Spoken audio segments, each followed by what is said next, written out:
So the thing about pathology is the fellowships are divided into anatomical pathology and clinical pathology.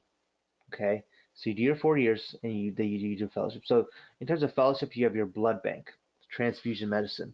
So in that type of fellowship, you deal with transfusion reactions.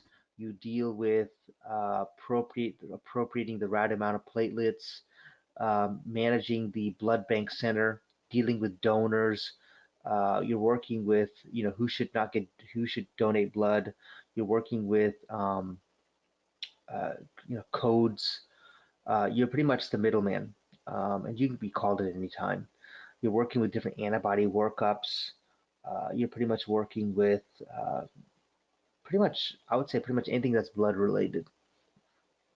Chemistry is another fellowship that you do in the CP side.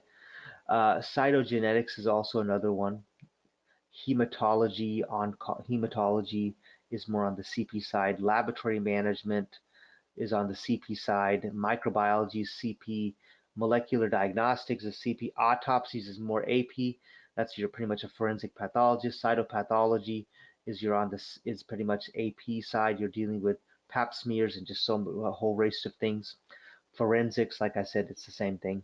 And then neuropathology and surgical pathology are on the AP side, where you're performing frozen sections, where you are evaluating tissue from the surgeon immediately, and you're grossing specimen.